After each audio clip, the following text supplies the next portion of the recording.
Hello, neighbors. Before we get into the episode, just a couple quick things I'd like to mention. If you go to the podcast website, neighborontheLeft.com, there's a whole bunch of things for you to check out there, including the contacts page, where you can see all of the social media links. And these days, I do post a lot of stuff just about daily on Instagram, TikTok, and Facebook. A lot of interesting stuff there. If you stop by, please like, share, and follow if you would. Also on the website, there is the episodes section where you can download or stream any episode of the podcast going all the way back to the beginning. And of course, the blog section. I make a post for every episode of the podcast, and it includes all of the sources that I use. All right, let's start the episode. So let me share a little story with you. One of my sons is college age, and like a lot of college students, he works while he goes to school. In his case, he makes deliveries through one of those app-based food delivery services. A little while ago, he was making a delivery when a dog bit him. So he did what any reasonable person would do. He went to the emergency room. They checked him out. They ran blood work. They gave him medications via IV. No major surgery, thank God. No week in intensive care. No helicopter flight. No team of internationally renowned specialists standing around, while dramatic music played. It was an emergency room visit after a minor dog bite.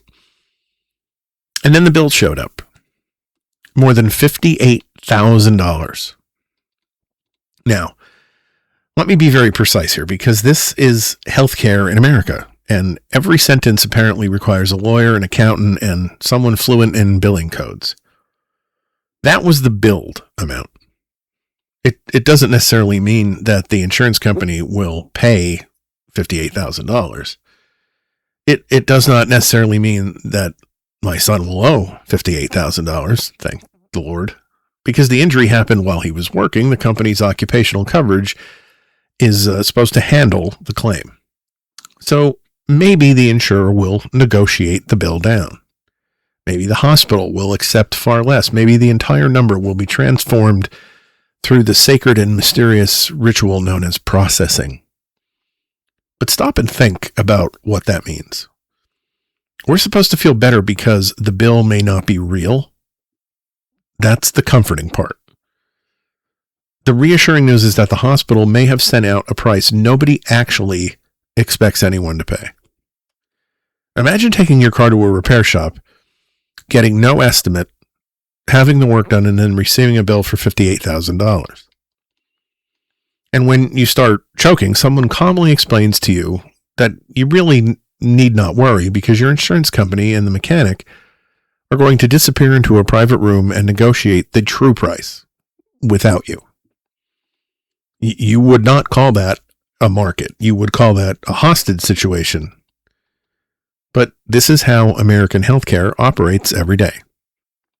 The patient arrives, receives care, hospital creates bill, insurer disputes bill, somebody adjusts bill, somebody denies part of the bill, somebody appeals the denial, and the person who was actually bitten by the dog is standing outside the whole process wondering whether the number on the price is right. Is it a threat? Is it a typo? Or is it just an opening bid?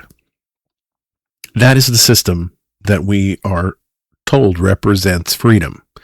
That's the system that we're told is more efficient than public health care. That is the system we are told we must protect from the dangerous radicalism of making sure everyone can see a doctor. In American healthcare, the price is not a number. It's the opening bid in an argument you may not even be allowed to witness.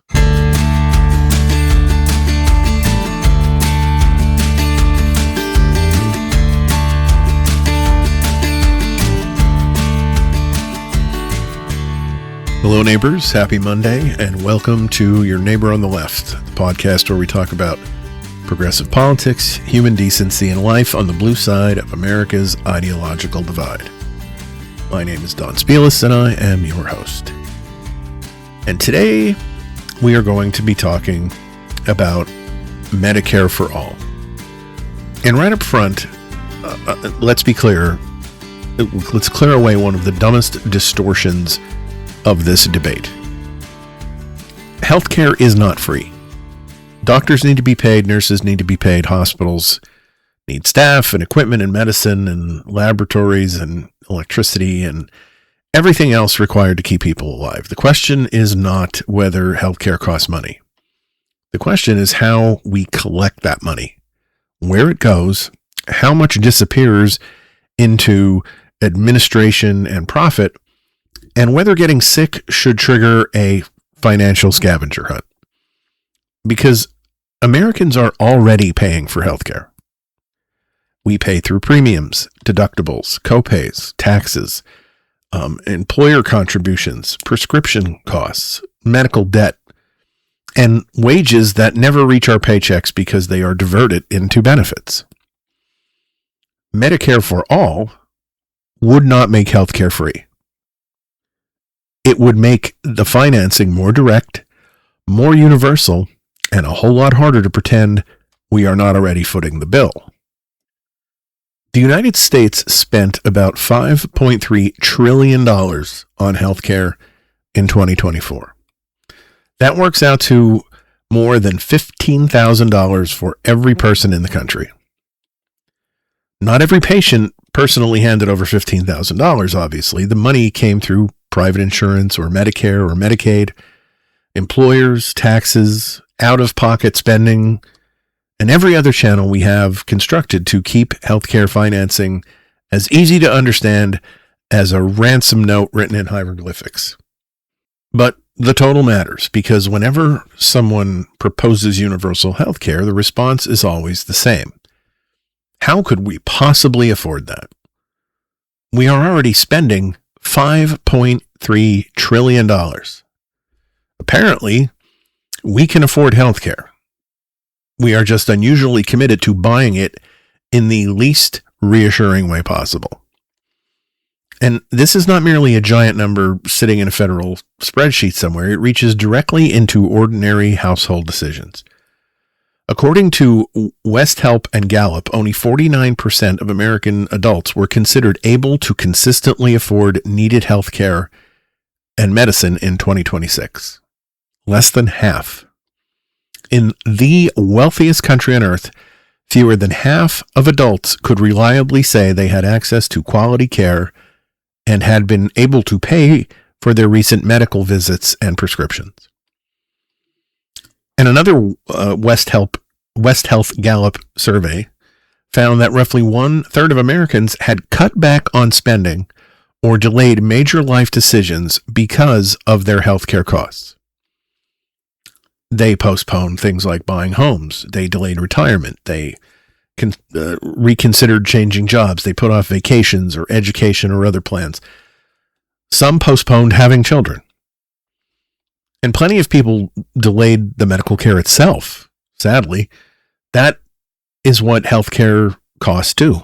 They do not remain neatly confined to a column labeled medical expenses. They spread. They affect where you live, where you work, whether you leave a job, whether you start a business, whether you fill a prescription, whether you schedule a test, or whether you convince yourself that the pain you're having is probably nothing. Healthcare is part of the cost of living crisis, but we often discuss it as though it exists in this whole separate economic weather system.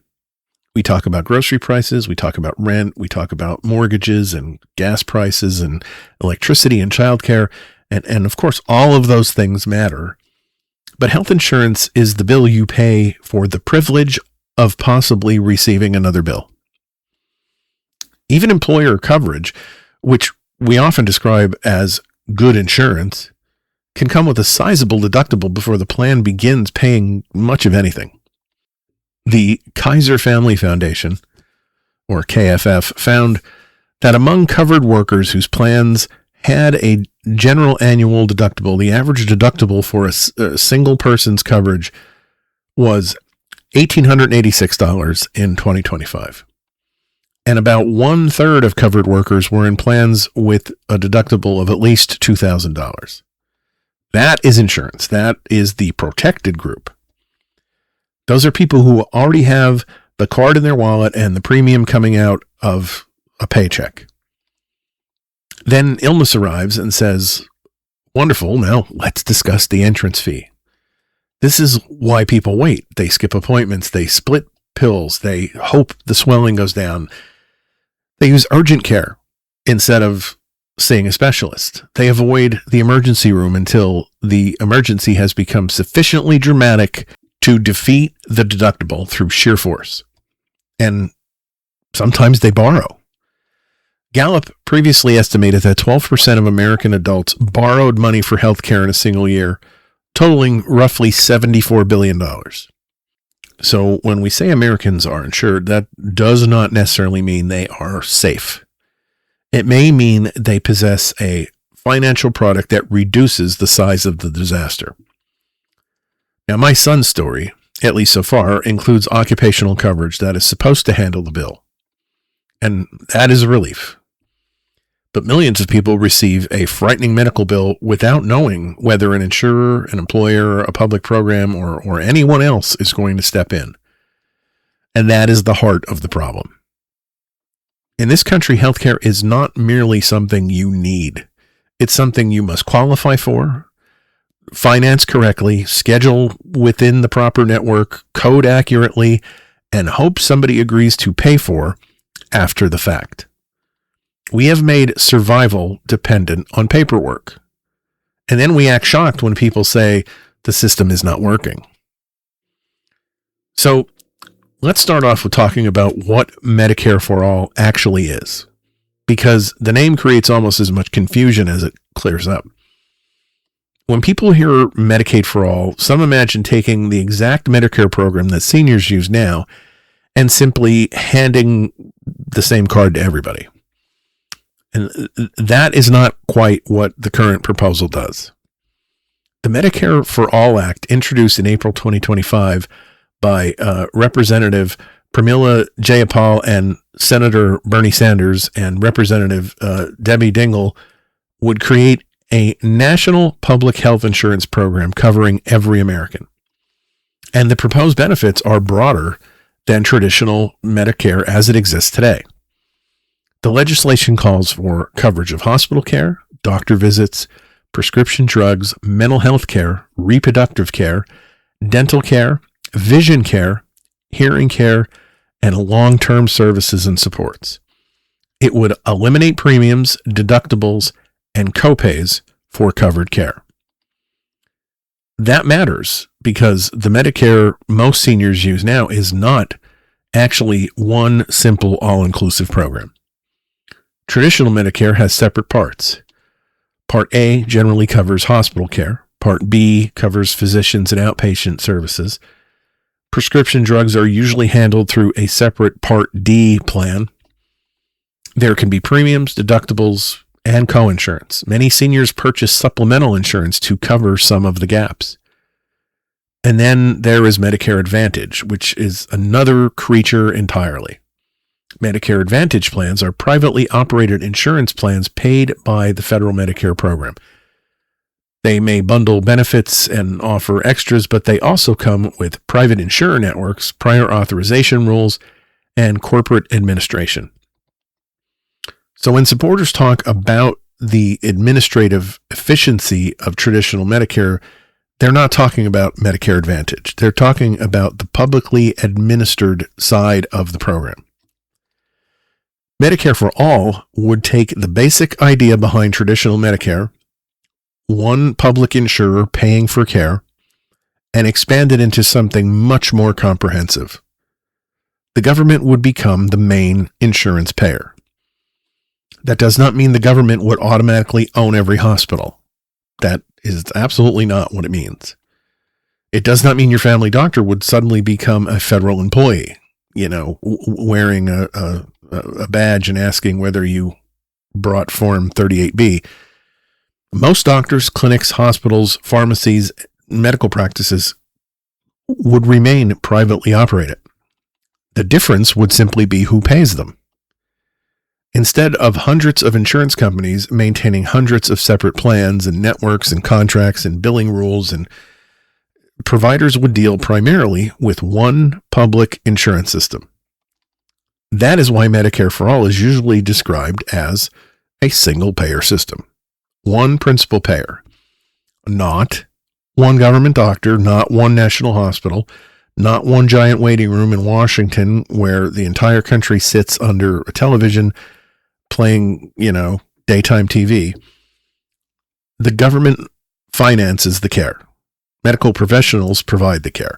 That distinction matters because opponents constantly blur public insurance with socialized medicine. Socialized medicine usually means the government owns much of the healthcare system and directly employs many of the providers. The Veterans Health Administration is closer to that model because the government owns the facilities and employs the healthcare workers. Medicare is different.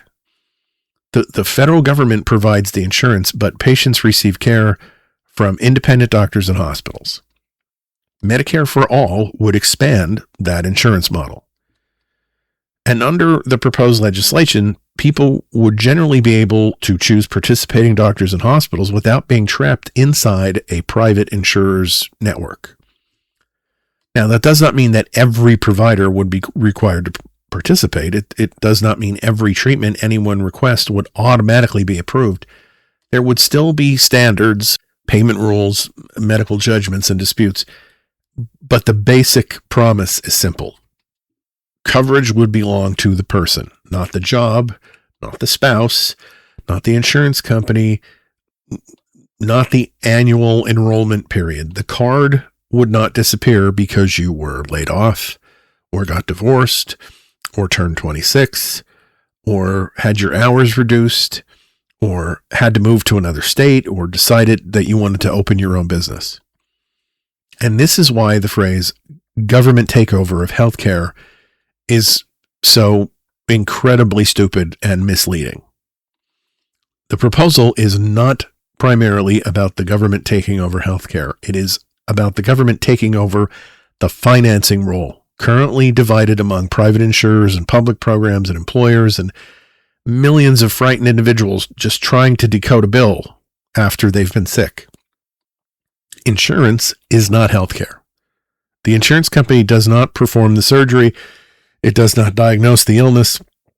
It doesn't administer the medication. It just finances the transaction. Medicare for All it asks a very direct question. Do we need hundreds of profit-seeking companies performing that financing role, or could one universal public system do it more simply? That is the proposal. It is not free doctors. It's not government-owned stethoscopes. It's not a federal agent standing in the examination room. Universal public insurance, broader benefits, fewer direct charges, and coverage that stays with you because you are a person living in this country, not because your employer negotiated the correct package. And this is the part of Medicare for All, the part of its debate where the conversation usually gets mugged by one number. A politician walks onto television and announces that the proposal would require trillions of dollars in federal spending, pauses dramatically, and waits for everyone to faint. And yes, Medicare for All would require enormous public spending. Of course it would. Healthcare is enormous. The mistake is pretending that this would be new money appearing out of nowhere rather than money replacing what we already spend through a dozen different channels. The comparison is not taxes versus nothing. It's taxes versus all of the money that we are already paying. Start with premiums. Every month, workers and families pay to keep their insurance active. Sometimes that money is taken directly from a paycheck. Sometimes the employer pays a share. But that employer contribution is not a gift from a kindly corporation. It's part of the cost of employing you. Employer-sponsored insurance is compensation, just wearing a different label. If that company spends thousands of dollars a year on your health plan, that money is part of the total value of your labor. It is money that cannot be used for higher wages, retirement contributions, additional staff investment, lower prices, whatever. Then come the deductibles. The insurance is active, the card is valid, the premium has been paid, and now you may still have to spend $1,000 or $2,000 a year before the plan begins covering much of your care. Then there's the copays, coinsurance, prescription costs, out-of-network charges, services the insurer decides just aren't covered, bills that arrive because one specialist in the hospital was apparently operating in some separate universe. And that's only the private side.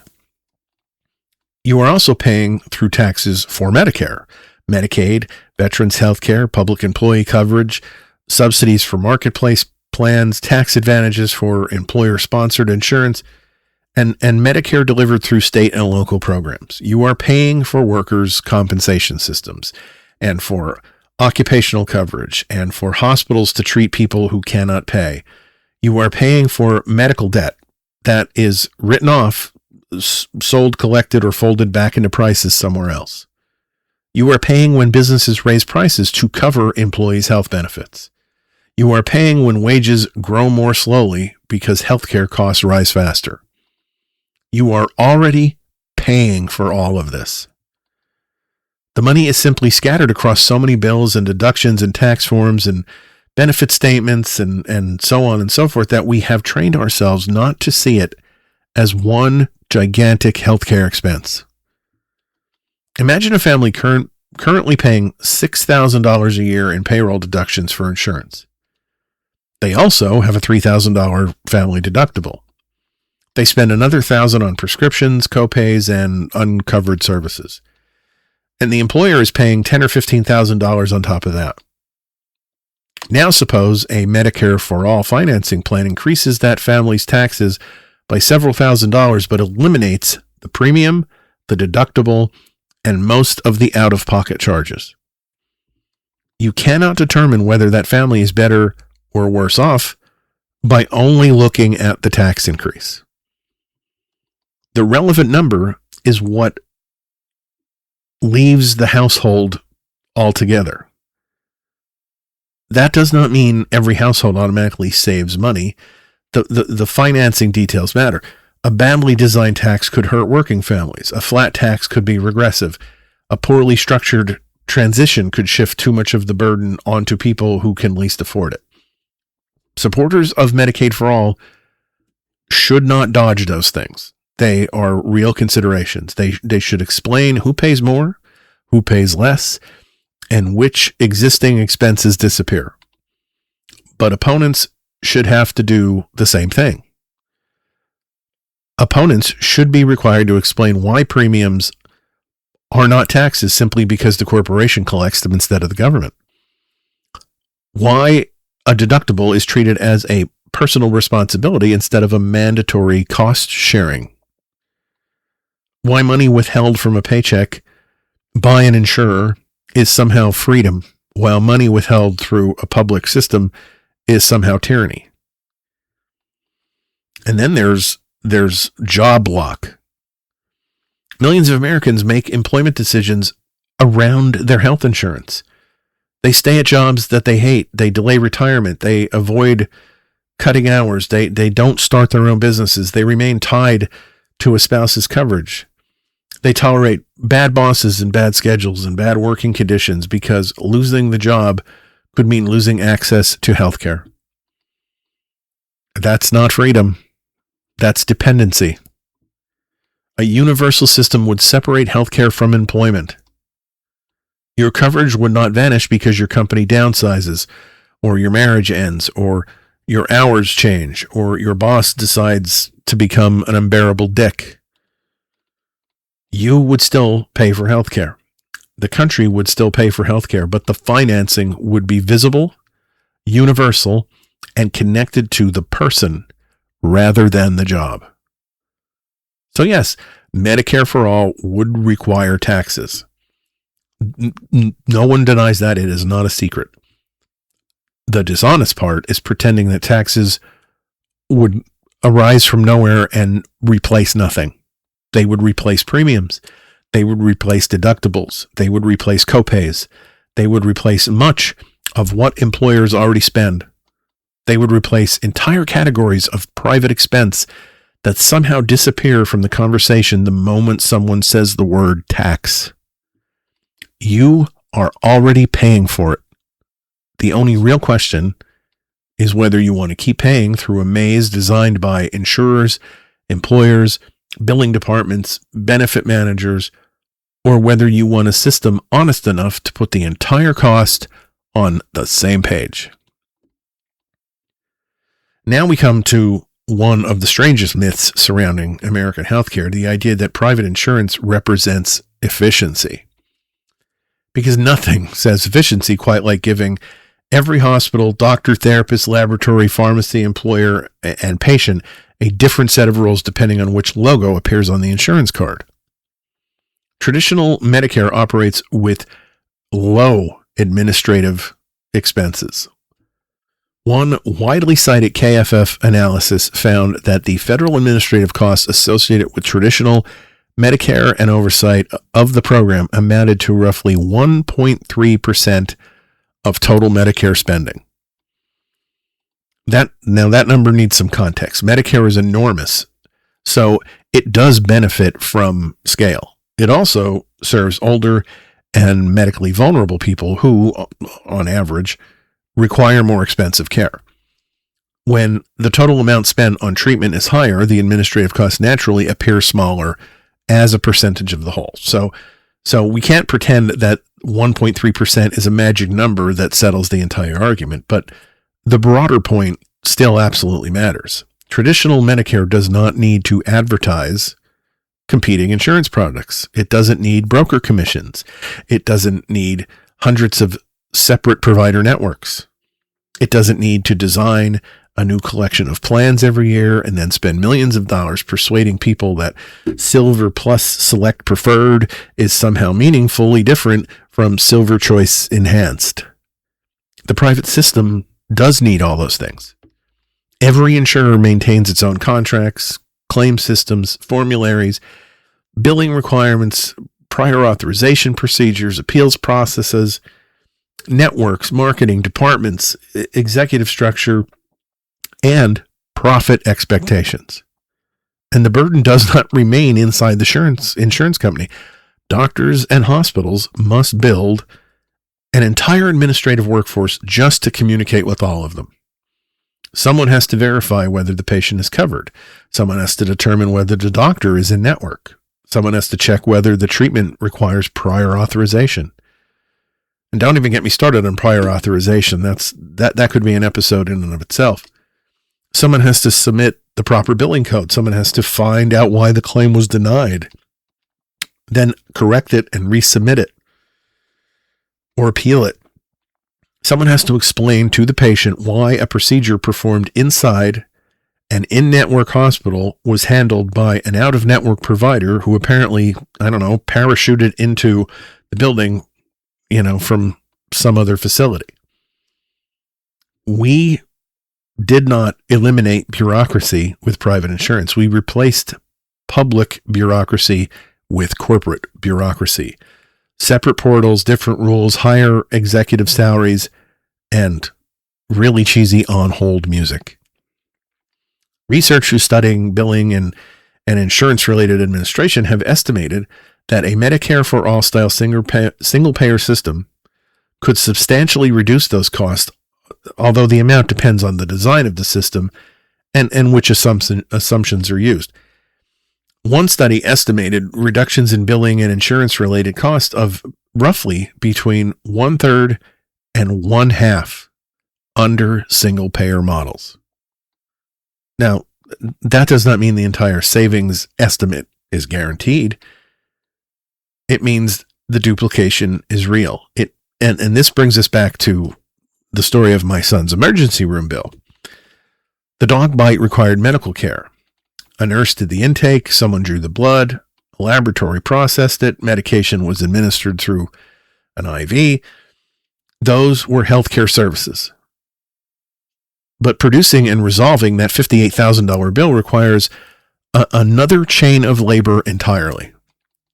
Someone created the charges, assigned the codes, determined which coverage applied, sent the claim. Someone at some point will review it, maybe reject it, maybe negotiate it, maybe adjust it, so on and so on. And eventually, somewhere inside this maze, a number may emerge that everyone agrees is the real price and was the real price all along. Private insurance did not eliminate bureaucracy. It privatized it, multiplied it, and gave every branch a different login screen. Medicare for All would still require administration, of course. Claims would still need to be processed, and fraud would need to be investigated, and providers would still need to be paid. But there is a profound difference between administering one universal system and maintaining an entire competitive industry devoted to deciding which company is responsible for which piece of a person's bill. One system processes healthcare. The other processes healthcare, competition, marketing, contracting, network management, denial, negotiation, appeals, and profit. And we keep calling that second one efficient. So what would disappear and what wouldn't disappear? This is where Medicare for All gets described as though it would bulldoze the entire healthcare system and replace it with, one enormous federal clinic staffed by civil servants and, a vending machine that dispenses aspirin. That is not at all what the proposal is. A Medicare for All system would not eliminate doctors. It would not eliminate nurses. It would not eliminate hospitals or pharmacies or labs or medical schools or private practices or therapists or specialists, medical equipment or pharmaceutical manufacturing. It would not eliminate the cost of delivering care. Those things would still exist because those things are healthcare. What could disappear, or at least become far, far less common, are many of the financial barriers and insurance rituals that surround healthcare. Monthly private insurance premiums could disappear. Large deductibles could disappear. Most copays and coinsurance could disappear. Narrow network restrictions could disappear. You would not have to choose a doctor based on whether your insurer had negotiated the correct contract with the correct office during the correct calendar year. Coverage would not disappear because you changed jobs. It would not disappear because you got divorced. It would not disappear because your spouse changed jobs or because your job reduced your hours or any one of a dozen reasons. Open enrollment would no longer feel like selecting a mortgage through a game show. There would be no annual ritual of comparing plans with names that sound nearly identical, reading a summary of benefits written, in a decipherable language of ancient insurance priesthood, trying to predict which illness your family might experience in the next year. Much of the prior authorization and claims machinery would also be reduced. Not all of it. A public program would still need medical standards. It would still need to prevent fraud. It would still have to determine whether certain treatments are appropriate, evidence-based, safe, and covered. Hospitals and doctors would still submit information, and they would still receive payment. And there would be disputes, and there would be mistakes. There would still be paperwork, because we're human beings, and apparently civilization can't function without at least one form that no one can find. The promise is not a bureaucracy-free utopia. The promise is a simpler bureaucracy, a far simpler bureaucracy, built around universal coverage instead of hundreds of competing payment systems. Right now, administration often exists to answer questions like, is this person eligible? Is this doctor in network? Is this patient, have they met the deductible? Was the service authorized? Can another company be made responsible? Can part of this claim be denied? Under Medicare for All, the first question becomes much simpler. Is the person covered? Yes. That's it. Then the system moves on to the actual medical questions. And there is another fear we hear constantly. People are warned that they will lose their insurance. That language is powerful because it sounds like they will lose their doctor or their hospital or their access to medicine. But again, insurance is not healthcare.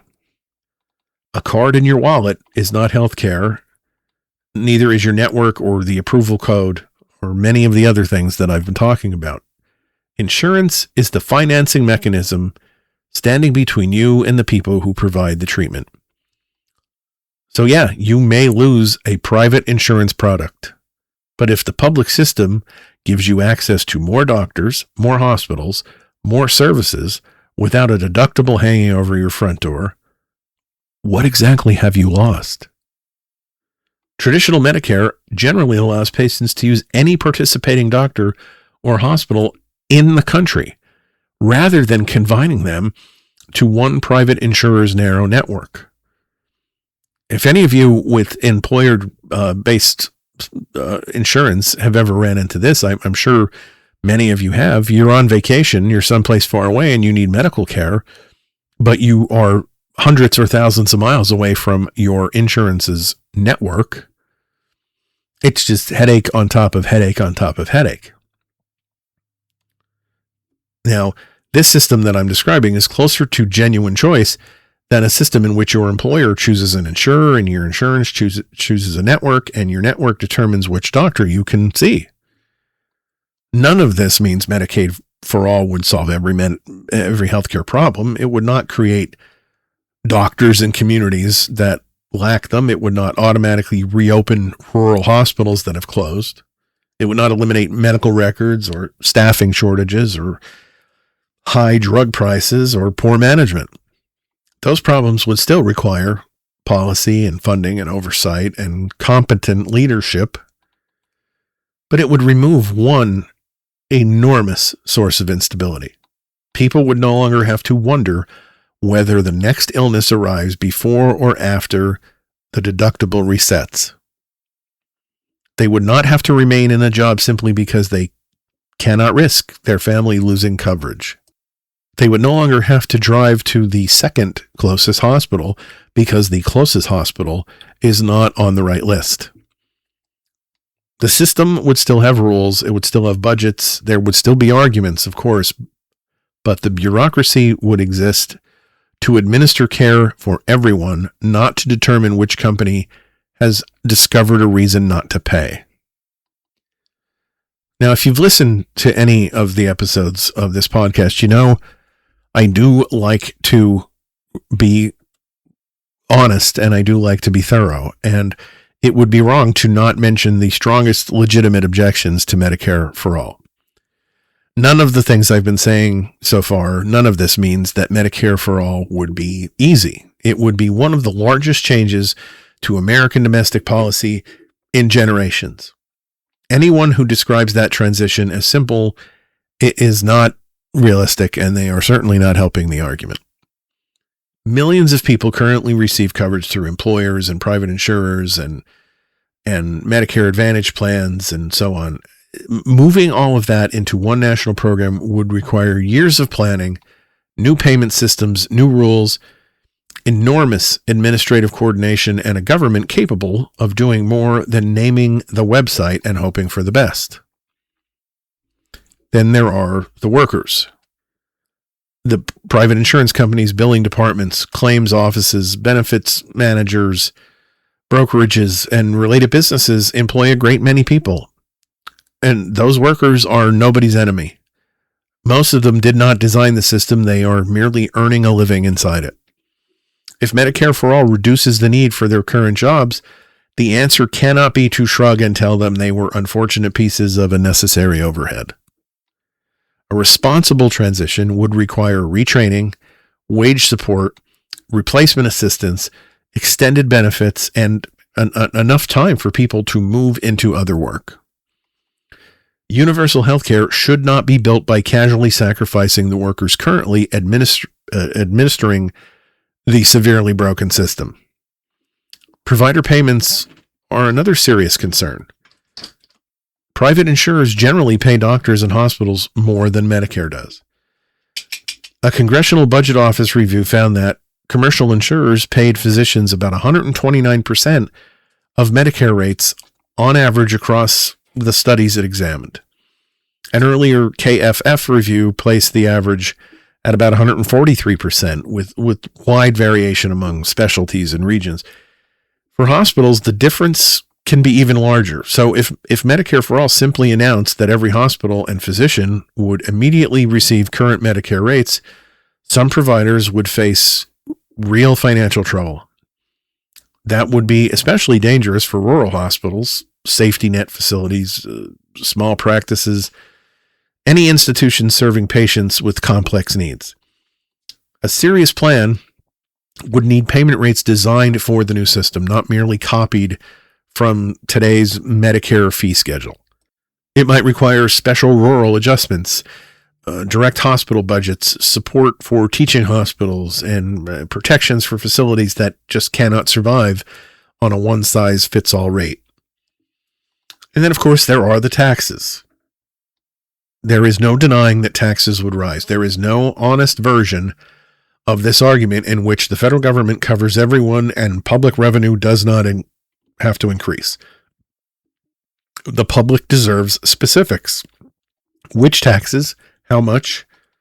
Who pays more? Who pays less? Which premiums, deductibles, and employer costs disappear?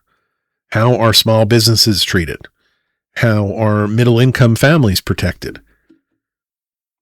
Do not worry, it will all work out is not an acceptable answer. It's certainly not a financing plan, but neither is just screaming tax increase while pretending the current premiums have been delivered, magically by woodland creatures. The question that has to be answered is total cost. If a family pays $4,000 more in taxes, but eliminates $8,000 in premiums and out-of-pocket expenses, the tax increased and the family's burden fell. Both statements can be true. Don't doubt it for a second. Capacity is another legitimate issue. When everyone has coverage, more people will seek care. That's good, but it's also demanding. People who have postponed treatment will finally make appointments. People who have ignored symptoms will go and get tests done. People who have gone without dental and vision and mental health care or reproductive care will want to enter the system. That requires more doctors, more nurses, therapists, clinics, hospital staff, medical training. Coverage alone does not manufacture a primary care physician in a rural county. A Medicare for All plan would have to invest in capacity at the same time it expands access. And yes, there could be waits. But I don't know about you. I already wait. America already has waits. People wait months for an in-network specialist. Last year, I went to the doctor and got a referral for an allergist specialist. It took 6 months for me to get that appointment. 6 months. Now, I wasn't dealing with a life or death situation. I was dealing with allergies. But let's not pretend that, this waiting list argument comes up all the time. Let's not pretend that we don't have waiting lists now. People wait months for an in-network specialist. They wait for prior authorization. They wait for insurance to reconsider. They wait because the deductible resets in January. They wait until payday. There's lots of reasons why people have to wait. The current system rations healthcare. It just rations it through money and employment and networks and deductibles and fear. A waiting list is visible. A person quietly postponing a colonoscopy because they cannot afford it. Well, that's a lot easier to ignore. Finally, then, of course, there is government competence. And that concern is not ridiculous. A public system could be mismanaged. It could be underfunded. It could be targeted by politicians who oppose it, weakened through appointments, buried under bureaucracy, or deliberately made frustrating so opponents could point to the frustration that they have created. We have watched governments sabotage programs and then use the damage as proof that government cannot work. So no, the answer is not that public administration is perfect. The answer is that private administration is not perfect either. Private insurers making life-altering decisions behind closed doors, through contracts patients never see, let alone negotiate, using standards they don't understand with financial incentives that they don't share. At least a public program can be debated, audited, legislated, challenged in court, and changed via election if necessary. That does not guarantee accountability, but it creates the possibility of accountability. These objections that I'm talking about, they all matter. They should shape the policy. They should not be used as permission to preserve the current broken system. Medicare for All must be compared with the healthcare system that we actually have. Not a fantasy private system that's transparent, affordable, stable, efficient, and accessible to everyone. That system just does not exist. The one we have sends out $58,000 bills and reassures us that the number is probably not real. And talking about this would be incomplete if we didn't talk about the Affordable Care Act and how it was not the finish line. It did accomplish something. A lot, actually. It expanded Medicaid in states that accepted the expansion. It created subsidies that helped millions of people purchase private insurance. It stopped insurers from denying coverage or charging people more because of pre-existing conditions. And that in and of itself is a gigantic plus. It can't be understated how important that feature of it was. It required plans to cover essential health benefits. It allowed young adults to remain on a parent's plan until age 26. All of those are real improvements. People received care who otherwise would not have received it. Families gained protections that they did not have before, and conservatives have spent years trying to destroy the law without producing anything remotely serious to replace it. There's been lots of promises, many promises, but nothing of substance, nothing, again, remotely serious. So this is not an argument that the ACA failed because it didn't solve every problem in American healthcare. It is an argument that the ACA improved access without replacing the machinery responsible for so much of the problem. The Affordable Care Act expanded coverage largely through private insurance. That meant the system still relied on premiums and deductibles and copays and on and on and on and on. And private companies deciding which doctors and hospitals and medications fit inside the plan. The ACA helped more people enter that broken system. It did not fundamentally simplify the system or fix the system or even improve the system. And because the law relies heavily on subsidies to make private plans affordable, those gains remain vulnerable to political decisions. The enhanced premium tax credits created during the pandemic made marketplace insurance significantly more affordable and helped drive enrollment to record levels. But those enhanced credits expired at the end of 2025. For 2026, the marketplace returned to the older, less generous subsidy structure. Now, that did not erase the ACA. About 23.1 million people still selected or were automatically re-enrolled in marketplace coverage for 2026, according to CMS. That is a major number, but the expiration still mattered.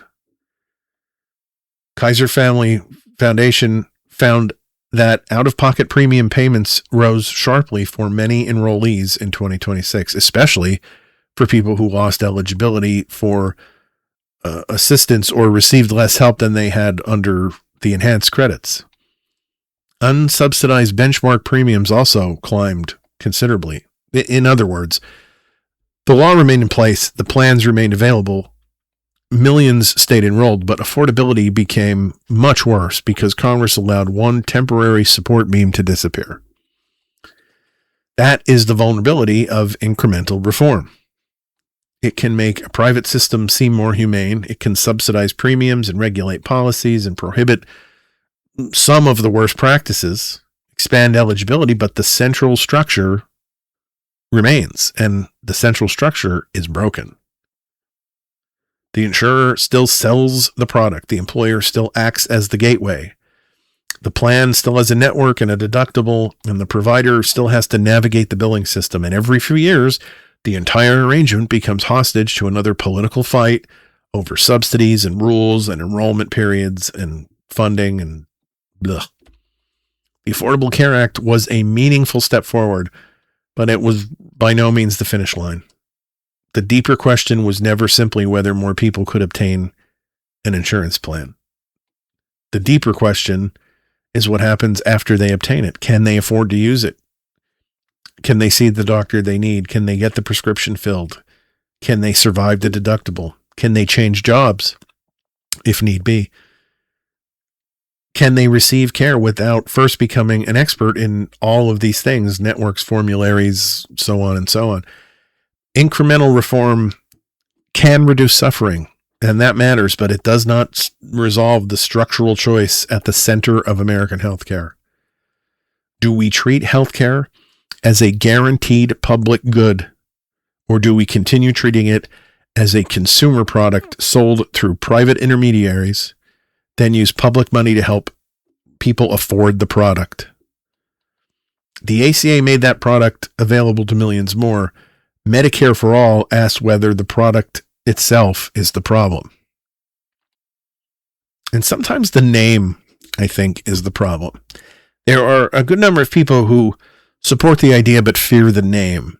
And this is where the politics gets, especially revealing.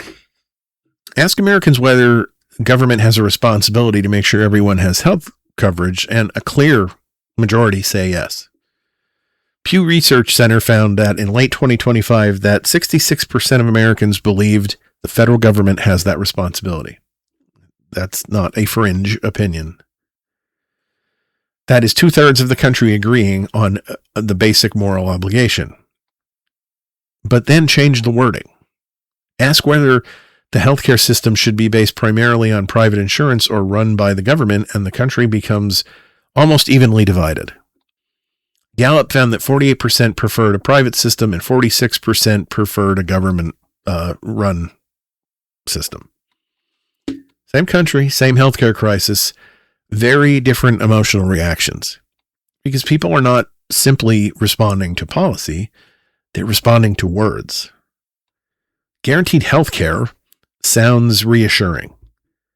Universal coverage sounds fair.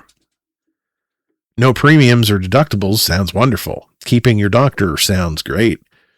Then come phrases that have been sharpened through decades of political advertising. Higher taxes, government-run healthcare, eliminating private insurance, socialized medicine, losing your plan. Suddenly, the same voter who wants everyone covered starts picturing a federal clerk choosing their surgeon from a bunker under the Department of Motor Vehicles. And these reactions are not irrational or hypocritical necessarily. People can support the destination and be worried about the route. They can believe healthcare should be guaranteed while fearing disruption, taxes, political interference, or losing a plan they understand. Those concerns deserve answers, but they have also been cultivated. The private insurance industry and its political allies have spent decades teaching Americans to confuse private control with personal freedom. Look closely at the freedom that they're defending. Your employer may choose the insurance company. Your insurance company chooses the network. Your network determines the doctors. The formulary determines which medications you can and can't have. An insurer decides which treatments require prior authorization. And the company can change the plan next year. That is not unlimited choice. That is a series of corporate choices that are handed to you, the patient, and labeled options. In late 2025, from a poll from Data for Progress, a progressive polling organization, Data for Progress, found 63% support Medicare for all, even after respondents were told it would replace most private insurance and premiums with taxes while guaranteeing coverage and eliminating most out-of-pocket costs. That included 64% of independents. That finding is useful, but it should not be treated as the final word. The organization supports progressive policy, and polling results depend heavily on wording, certainly. The honest conclusion is that Medicare for All can win majority support when people hear both the costs and the benefits clearly. But support is not automatic.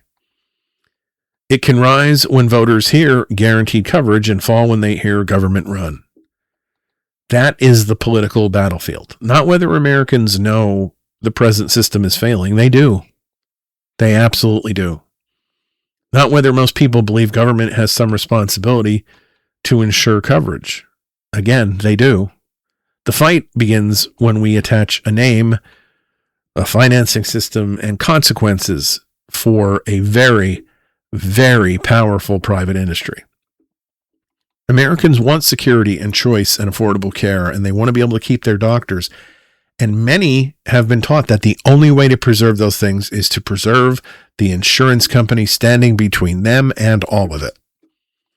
That may be the greatest con job that the industry has ever pulled off. It convinced people that the middleman equals freedom. And, let's be honest, there is a reason this system survives, even though almost everyone agrees it's too expensive, too confusing, and too difficult to use. A lot of powerful institutions make money from it. Private insurers, pharmaceutical companies, hospital corporations, pharmacy benefit managers, medical device manufacturers, consulting firms, on and on. Entire industries have grown around the fact that American healthcare is fragmented, opaque, and difficult to navigate. That does not mean every dollar of profit is illegitimate. Certainly not. It does not mean every person working inside these companies is, cruel.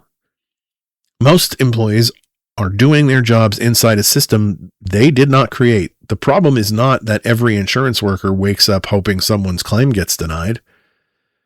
The problem is the business model. A private insurer collects premiums. It pays claims. It pays employees. It covers administrative costs. And if it is a for-profit company, it is expected to produce returns. That creates built-in tension.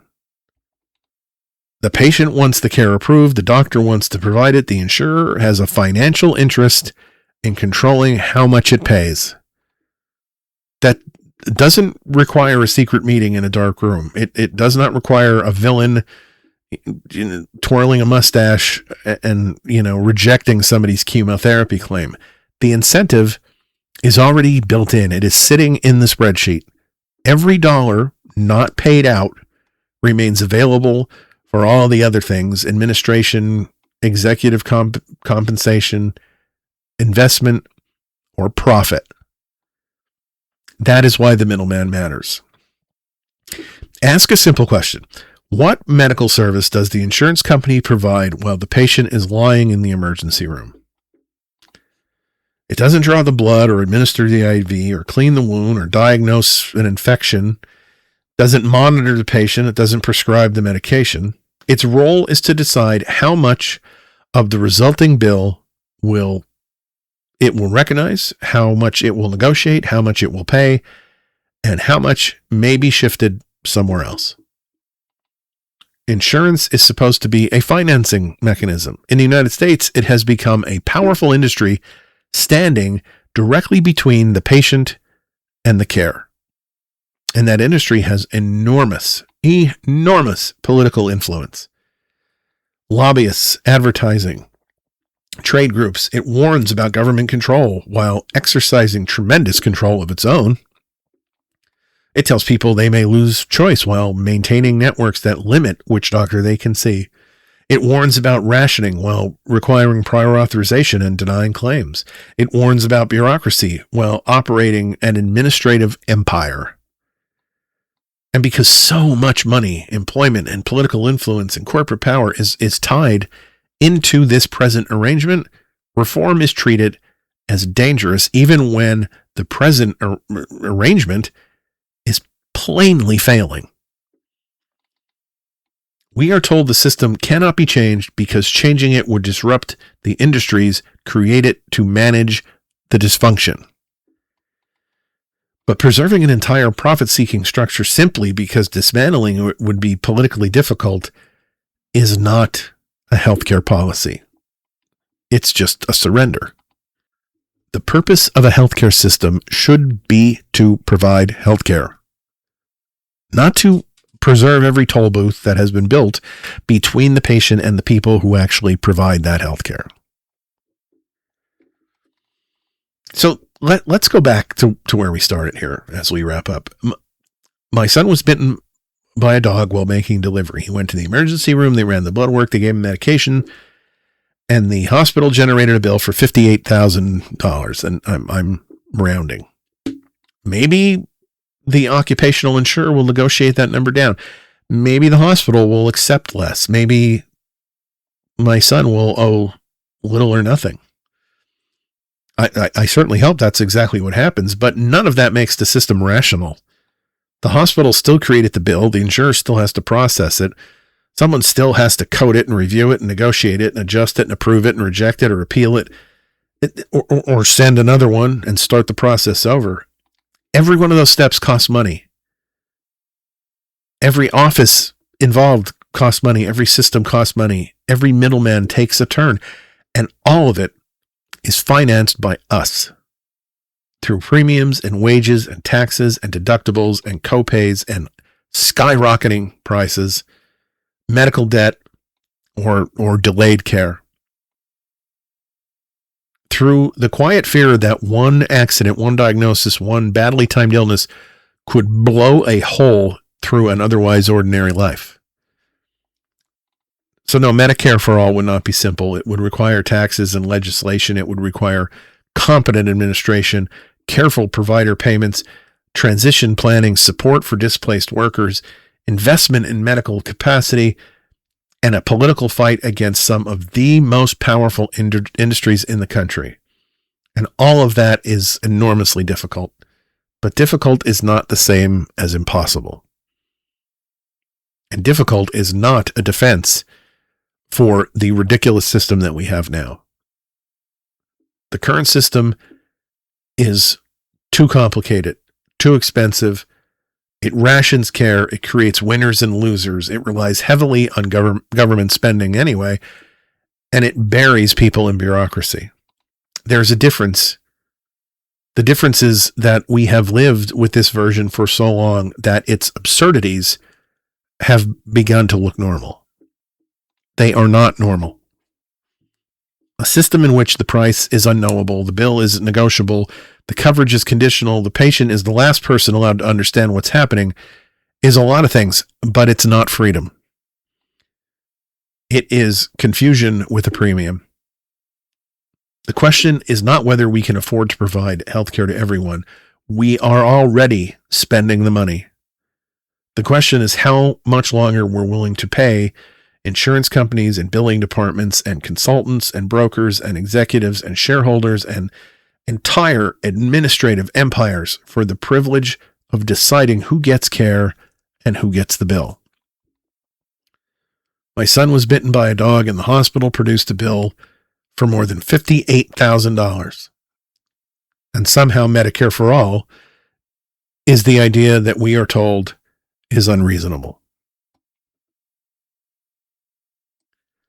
Thank you so much, everyone, for taking the time to download and listen to this episode of Your Neighbor on the Left. I am more grateful than I can tell you for your attention, and I would love to hear from you.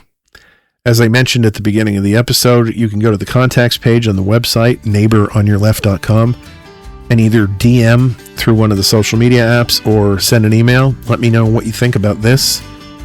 Let me know what you think about any topic for that matter. I'm always happy to hear from you guys.